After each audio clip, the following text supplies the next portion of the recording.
Sir আপনি সবার payment করে দিয়েছেন, শুধু আমার পেমেন্টটা আটকালেন কেন? এর আগের মাসেও আপনি এরকম করেছিলেন, এই মাসেও এরকম করছেন কেন? 2 মাস ধরে তুই ঠিকভাবে কাজ করছিস না, তার কি হবে? কোথায় স্যার, আমি তো ঠিক মতনই কাজ করছি। আমি তো তোর কাজ ঠিক মতো দেখতে পাচ্ছি না। তুই স্যালারি সেদিন পাবি যেদিন ওর মন চাইবে, তাও অর্ধেক টাকা কেটে পাবি। আপনি যেটা করছেন না স্যার, সেটাকে বলে গরিবের পেটে লাথি মারা। যখন পেটে লাথি পড়ে মুখ থেকে একটা কথাই বেরোয়, হে ভগবান, ভগবান আপনার ভালো করুন। আসলাম স্যার। তোমার এই মাসে স্যালারিটা এসছে? না এখনো আসেনি। ঘরে মালিক এসেছিল, বলেছে এই মাসের ভাড়াটা না দিলে ঘরটা খালি করে দিতে।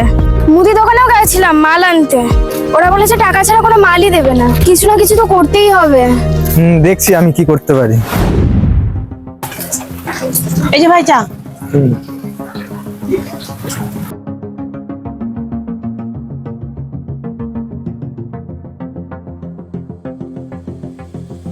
কি ব্যাপার ভাই, আবার কি আগের মাসের মতন সেম প্রবলেম?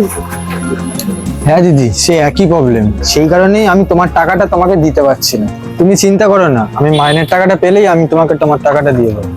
ও, এছাড়া বাকি সবকিছু ঠিক আছে তো? কি আর বলবো দিদি, আগের বার বাড়ির মালিক ছেড়ে দিয়েছিল, কিন্তু এবার বলছে যে টাকা না দিতে পারলে বাড়িটাই পুরো খালি করে দিতে হবে। এমনকি মুদিখানা দোকান থেকে বাকিতে মাল দেবে না, তাও মানা করে দিয়েছে। এখন কি করব না বুঝে উঠতে পারছি না। এমনকি বস বলেছে বসের যখন মন চাইবে তখনই স্যালারি দেবে। বলছি ভাই, আমার না একজন চেনা পরিচিত ভাই আছে যে সুদে টাকা দেয়। তুমি যদি বলো আমি তার সাথে কথা বলতে পারি।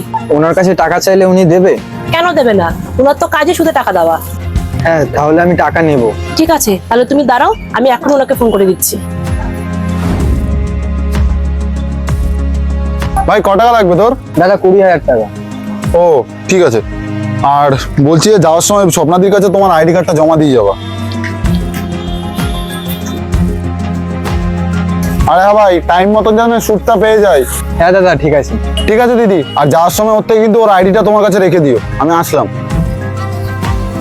ধন্যবাদ দিদি, আমি তোমাকে 1 ঘন্টা পরে এসে আইডি কার্ডটা দিয়ে যাচ্ছি।